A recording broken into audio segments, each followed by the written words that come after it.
En ce troisième dimanche du carême, nous continuons le thème que nous avons développé, notre thème du carême 2020 pour nous, qui est « Lui faisons-nous confiance ». Je le disais tantôt au début de la célébration, il me semble qu'avec ce qu'on vit présentement, avec le coronavirus, on a une belle chance de faire confiance à Dieu. Et quand arrivent des moments plus difficiles comme ceux-là, oui, il faut prendre des moyens, et c'est pour ça que nos gouvernements prennent des moyens, c'est correct qu'on fasse ça. Et pour nous, les croyants, c'est important de nous rappeler aussi, faire confiance à un Dieu qui veille sur nous. Notre spiritualité, c'est quoi le but? C'est d'apprendre de plus en plus à faire confiance à Dieu. C'est pour ça qu'on chemine, nous autres, là. Nous croyons à un Dieu qui nous aime. Nous croyons à un Dieu qui s'intéresse à ce qu'on vit et qui nous accompagne dans les hauts puis dans les bas. C'est à ce Dieu-là qu'on croit. Et la semaine passée, on voyait 4 façons de prier qui peuvent nous aider à développer la confiance. La première façon qu'on voyait la semaine passée, c'était de dire avoir de temps en temps dans nos journées, ne serait-ce que quelques minutes, une conversation avec Dieu. Ça veut dire quoi? Parler à Dieu de ce que je vis. Comme je parlerais à un ami. C'est ça, parler avec Dieu. C'est notre plus belle façon de prier. Et ça a l'air simple comme méthode, mais quelqu'un qui fait ça régulièrement, là, ça change complètement notre relation à Dieu. La deuxième façon de prier qu'on a vue, c'était de prendre nos décisions avec Dieu. On a toujours des décisions à prendre. Être capable de dire à Dieu, j'ai besoin de ton aide. Viens m'éclairer dans les décisions que j'ai à prendre. La troisième façon qu'on a vue la semaine passée, c'était de prier avec émotion. Ça veut dire quoi? Ça veut dire que quand je prie, Dieu doit sentir que ce n'est pas juste des paroles. C'est toute ma personne qui est impliquée dans cette prière-là. Et finalement, la quatrième façon de prier qu'on a vue la semaine passée, c'était de dire, montrer à Dieu que je suis sérieux dans ma prière.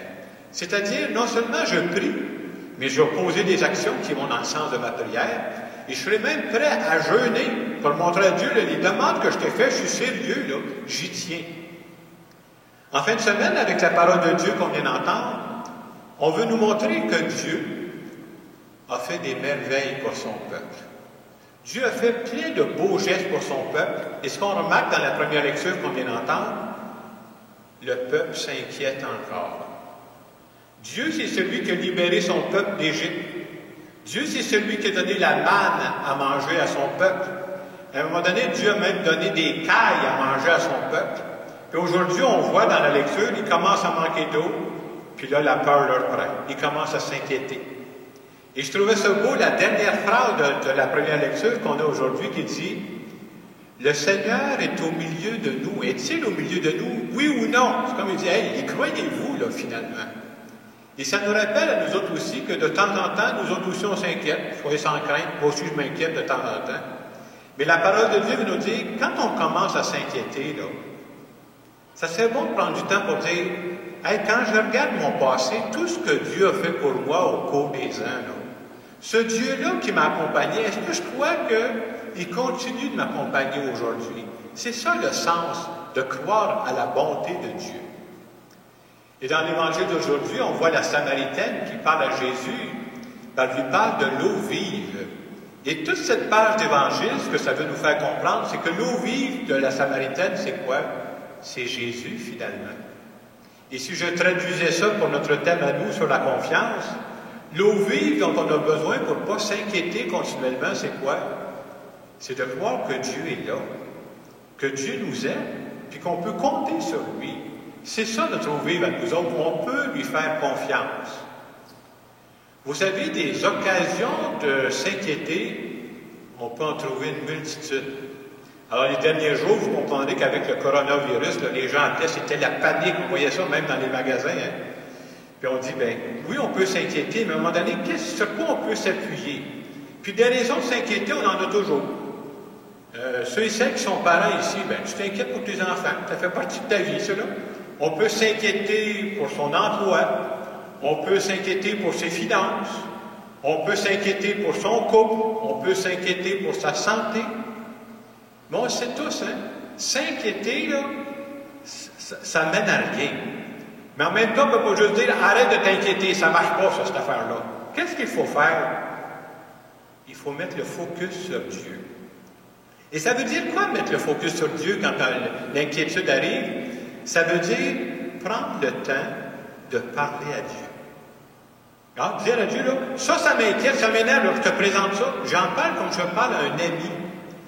Et mettre le focus sur Dieu, c'est justement dire, je choisis de ne pas mettre le focus sur mes problèmes, je choisis de mettre le focus sur Dieu. Parce que quand on s'inquiète, quand on se tracasse, c'est comme si on agit comme si Dieu ne s'occupait pas de nous. Être capable de dire à Dieu, je sais que tu as toujours pris soin de moi. Je suis en vie aujourd'hui, là, je ne suis pas mort, là. Tu as toujours pris soin de moi. Et aujourd'hui, même si je ne vois pas clairement ma situation, j'ai choisi de te faire confiance que tu m'accompagnes. Vous savez, quand on est dans les bouts les plus sombres, on dirait qu'on ne voit pas clair. Et faire confiance à Dieu, c'est de dire, dans cette situation plus difficile que plusieurs personnes vivent parmi nous, dire, je crois, Seigneur, que tu es en train de prendre soin de nous. Tu ne nous laisses pas tomber. Il y a aussi plusieurs passages de la parole de Dieu qui nous montrent que Dieu, là, il a une capacité spéciale. Dieu est capable de faire sortir du bien, même de situations qui ont l'air négatives dans un premier temps. Avoir la foi, c'est croire que tout ce qui m'arrive, Dieu peut s'en servir pour me faire grandir. Est-ce que ça se peut que dans la période qu'on vit présentement, Dieu peut s'en servir pour nous faire grandir? Je pense que c'est ça d'avoir la foi. Et plutôt que de se poser la question, « Ah, pourquoi ça nous arrive à nous autres? Pourquoi ça m'arrive à moi? » La vraie question qu'on devrait se poser, c'est, « Dieu, qu'est-ce que tu veux m'apprendre à travers ça? Qu'est-ce que tu veux me faire cheminer? » Peut-être que c'est une occasion que j'ai de développer la confiance. Alors, dans ce troisième dimanche du carême, qu'est-ce qu'on peut retenir du message de la parole de Dieu? Je pense qu'il faut être réaliste et se dire que toutes nous autres, là, de temps en temps, on va s'inquiéter.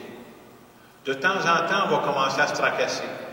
Mais quand ces moments-là vont arriver, je pense que si on a la foi, de choisir de nous tourner vers Dieu. Vers ce Dieu qui a pris soin de nous depuis 10 ans, 20 ans, 30 ans, puis on peut monter, hein? Ça fait plusieurs années, je ne continuerai pas.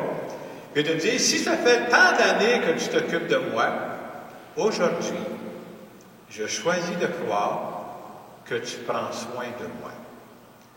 On va prendre un moment de silence, et dans ce moment de silence, je vous invite à présenter à Dieu. Je ne sais pas qu'est-ce qui peut vous inquiéter présentement. Présentez ça à Dieu et de dire, je choisis de croire que tu es avec moi dans ce que je vis présentement.